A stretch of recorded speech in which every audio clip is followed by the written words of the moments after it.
형제들아, 내가 당한 일이 도리어 복음 전파의 진전이 된 줄을 너희가 알기를 원하노라. 이러므로 나의 매임이 그리스도 안에서 모든 시위대안과 그 밖의 모든 사람에게 나타났으니 형제 중 다수가 나의 매임으로 말미암아 주 안에서 신뢰함으로 겁없이 하나님의 말씀을 더욱 담대히 전하게 되었느니라. 어떤 이들은 투기와 분쟁으로, 어떤 이들은 착한 뜻으로 그리스도를 전파하나니 이들은 내가 복음을 변증하기 위하여 세우심을 받은 줄 알고 사랑으로 하나 그들은 나의 매임의 괴로움을 더할 줄로 생각하여 순수하지 못하게 다툼으로 그리스도를 전파하느니라. 그러면 무엇이냐? 거칠애로 하나 참으로 하나 무슨 방도로 하든지 전파되는 것은 그리스도니 이로써 나는 기뻐하고 또 기뻐하리라. 이것이 너희의 간구와 예수 그리스도의 성령의 도우심으로 나를 구원에 이르게 할 줄 아는 고로 나의 간절한 기대와 소망을 따라 아무 일에든지 부끄러워하지 아니하고 지금도 전과 같이 온전히 담대하여 살든지 죽든지 내 몸에서 그리스도가 존귀하게 되게 하려 하나니 이는 내게 사는 것이 그리스도니 죽는 것도 유익함이라. 그러나 만일 육신으로 사는 이것이 내 일의 열매일진데 무엇을 택해야 하는지 나는 알지 못하노라. 내가 그 둘 사이에 끼었으니 차라리 세상을 떠나서 그리스도와 함께 있는 것이 훨씬 더 좋은 일이라. 그렇게 하고 싶으나 내가 육신으로 있는 것이 너희를 위하여 더 유익하리라. 내가 살 것과 너희 믿음의 진보와 기쁨을 위하여 너희 무리와 함께 거할 이것을 확실히 아노니 내가 다시 너희와 같이 있으므로 그리스도 예수 안에서 너희 자랑이 나로 말미암아 풍성하게 하려 함이라.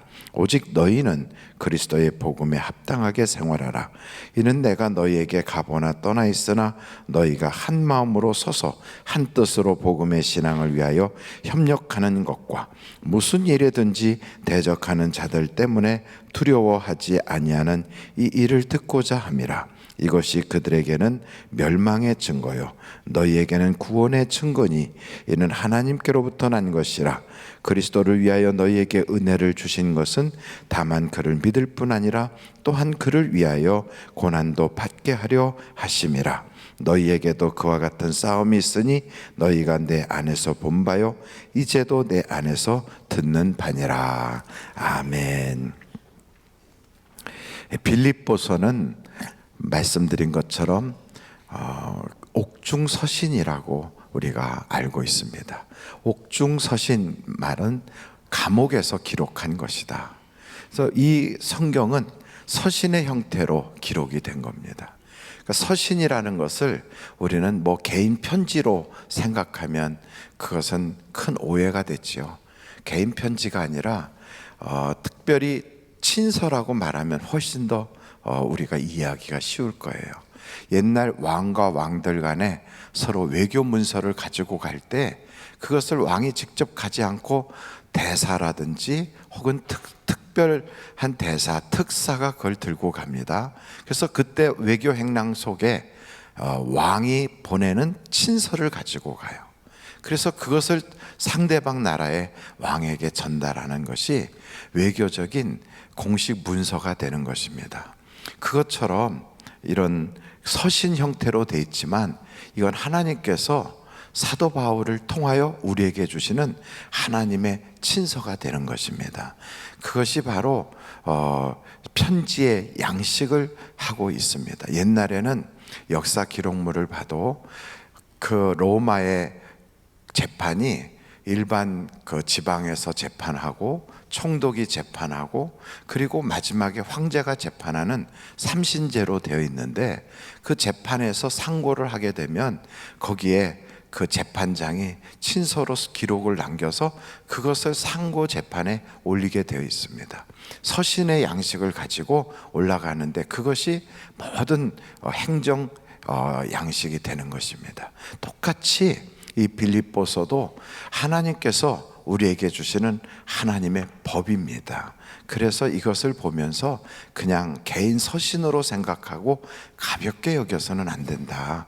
이것은 하나님이 우리에게 주시는 친서이며 또한 이것은 법이다. 이런 것을 우리가 알고 빌립보서의 말씀을 우리가 한번 오늘 읽었던 12절부터 30절까지의 말씀을 살펴보도록 하겠습니다. 특별히 이 말씀에 12절 한번 보실까요? 다 같이 한번 읽어보겠습니다. 시작. 형제들아, 내가 당한 일이 도리어 복음 전파에 진전이 된 줄을 너희가 알기를 원하노라. 그러니까 이 사도 바울은 도리어 신앙을 가지고 있었어요. 도리어 신앙이라는 건 나는 손해를 보나, 나는 이 일 때문에 어려움을 겪거나 도리어 하나님은 이익이 됐다, 도리어 하나님 나라에는 플러스가 됐다, 이런 하나님 앞에 생각하는 계산법이죠. 이런 신앙을 도리어 신앙이다, 그렇게 생각할 수 있습니다. 우리가 어떠한 계산을, 수익 계산을 써나갈 때 어느 편에서 쓰느냐에 따라서 그 수익 계산서가 전혀 내용이 달라질 수 있습니다. 내 편에서 기록할 때 내게 이익이 되면 그것은 수익이 되고, 내게 손해가 되면 그거는 지출이 되고 마이너스가 될 겁니다. 그러나 하나님 편에서 그것을 기록하게 되면 내게는 손해가 돼도 하나님께 이익이 됐다면 그건 이익이에요. 그리고 내가 조금 그것 때문에 안 좋아졌어도 하나님은 그것 때문에 영광 받으셨다, 그러면 그건 하나님께 이익이 되는 겁니다. 그래서 우리가 도리어 신앙을 갖게 되면 하나님 쪽에서 계산을 하는 그런 수익 계산서를 기록하게 되는 겁니다. 신앙생활 하면서 많은 사람들이 교회를 다니지만 전체 그 신앙생활의 플러스 마이너스가 다 자기 입장에서예요. 교회 생활을 아무리 오래 했어도 내게 좋았으면 그거는 은혜예요. 하나님께는 플러스가 되든 말든 상관이 없어요. 내게 손해가 됐으면 그거는 손해예요. 전체 중심이 내가 중심이 되고 있어요. 이렇다면 아직 그는 자기의 주인이 자기이지 하나님이 아닌 거예요. 여러분, 우리가 호칭만 하나님에 대하여 주님 하고 부른다고 주인이 된 게 아니라 삶으로 그 주인 되심을 우리가 나타내야 돼요. 하나님이 우리의 주인이 되셨다면 그 주인의 계산법으로 우리가 계산할 줄 알아야 돼요. 그래서 하나님 나라의 품위와 덕과 질서를 위해서 때로는 내가 내려앉기도 하고 손해를 감수하기도 하고 내가 그 일 때문에 핍박을 당할 수도 있는 거예요. 그런데 오늘 여기 보니까 사도 바울은 감옥에 갇혔어요. 감옥에 갇혔는데도 막 기뻐해요. 자기 계산법으로 하면 손해지만 하나님의 계산법으로 하니까 이건 굉장한 이익이 된다는 거예요. 왜 그런가? 그 당시에 이 감옥이란 데는 그 감옥에 갇혀 있는 그 사람을 종류에 따라 달라요. 일반 잡범하고 이렇게 신앙을 전하든지 로마의 어떠한 법에 또 이런 정치적인 법에 어긋난 사람들은 특수범죄라 그 사람들은 로마의 그 경비원들이 이렇게 한 4명이 짝을 져서 한 팀이 돼서 그를 지키는 거예요. 그러면 이 죄인은 거기서 갇혀 있어도 항상 그 옆에 4명이 딱 수비를 하고 있어요. 이 사람들이 거기를 지키는 거죠. 그리고 시간이 되면 또 교체가 돼요. 그러니까 로마에서 이 4명이 딱 지킬 때 사도 바울은 그 사람들한테 계속 예수님에 대한 이야기를 해줘요. 그러면 이 사람들은 도망갈 수 있어요? 없어요? 없어요. 왜? 자기 보초서는 시간 동안에는 거기 무조건 있어야 돼요. 그 4사람은 싫으나 좋으나 계속 복음을 들어야 돼요. 그리고 시간이 되면 다음 사람으로 바뀌어요. 그럼 또 다시 시작해서 또 복음을 전하는 거예요. 사도 바울은 신이 난 거예요. 자기가 감옥에 갇혀 있는 것은 개의치 않아요. 예수의 이름이 높아지고 하나님의 복음이 진전이 되고 있다. 그래서 그들이 처음 나를 만날 때하고 지금하고 많이 변했다. 이제는 그들의 마음속에 그리스도가 들어가기 시작했다. 그래서 처음 나오는 이야기가 그러잖아요. 빌립보서 보니까 12절, 형제들아 내가 당한 일이 도리어 복음 전파에 뭐가 됐다고요? 진전이 된 줄을 너희가 알기를 원하노라. 그러니 계산법이요, 우리하고 많이 달라요. 이 계산법으로 우리가 돌아서야, 그래야 신앙이 계속 성장하는 거예요. 이 계산법으로 돌아서지 않는 이유는 아직도 우리가 세상 줄을 풀지 못해서 그래요. 우리가 다 그런 여러 가지 예화를 많이 들었잖아요. 강 부두에, 나루터에 묶여있는 보트가 거기에 묶여있는 채로 아무리 밤새도록 모터를 돌리면서 달려가도 제자리라고요. 그러나 그 나루터에 묶여있는 끈을 풀고 그리고 모터를 돌리면 배가 쫙 앞으로 나갈 수가 있어요. 우리도 신앙생활의 근본이 세상에 잘 되고 이 세상에서 내게 플러스가 되는 것을 생각하기 위하여 거기에 묶여있는 사람은 아무리 열심을 해도, 아무리 막 부지런을 떨어도 세상에 묶여 있어서 신앙의 진보가 없단 말이죠. 그래서 세상 줄을 빨리 풀어야 돼요. 이 세상 줄을 끊어야 돼요. 그래야 우리의 신앙의 도리어 신앙을 가질 수가 있는 것입니다. 저는 우리 하늘비전교회 성도들이 도리어 신앙을 갖기를 간절히 바랍니다. 두 번째 거기에 말씀해 보니까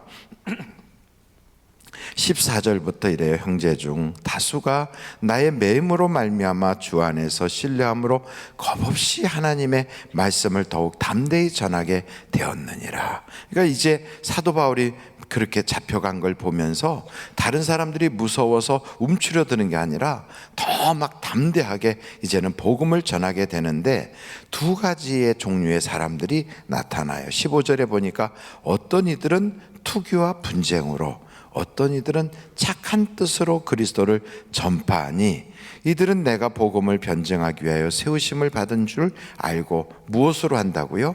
사랑으로 하나. 그들은 나의 매임의 괴로움을 더하게 할 줄 생각하여 순수하지 못하게 다툼으로 그리스도를 전파하느니라.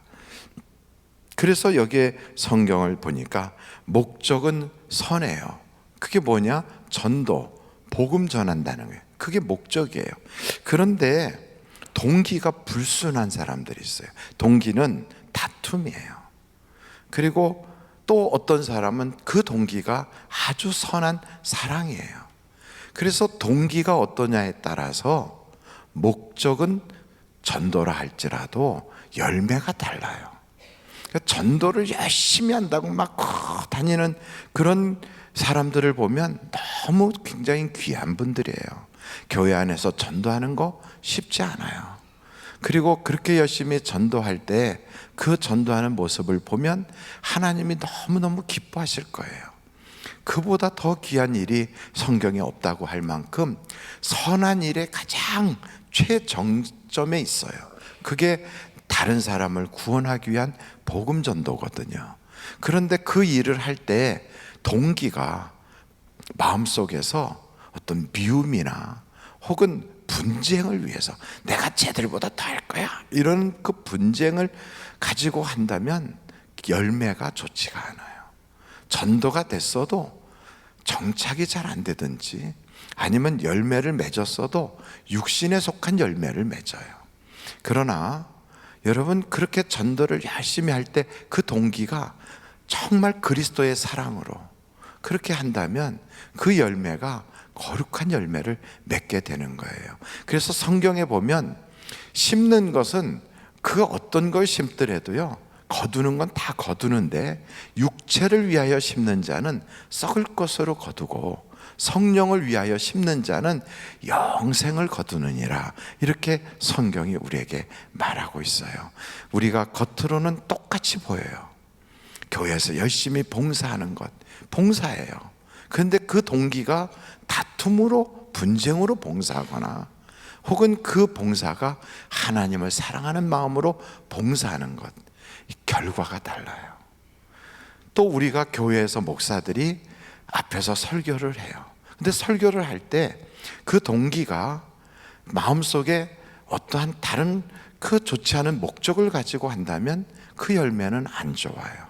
그러나 그 동기가 그리스도의 사랑을 가지고 한다면 열매가, 거룩한 열매가 맺어지는 거예요. 똑같아요. 다 우리가 볼 때는 그리스도의 일이에요.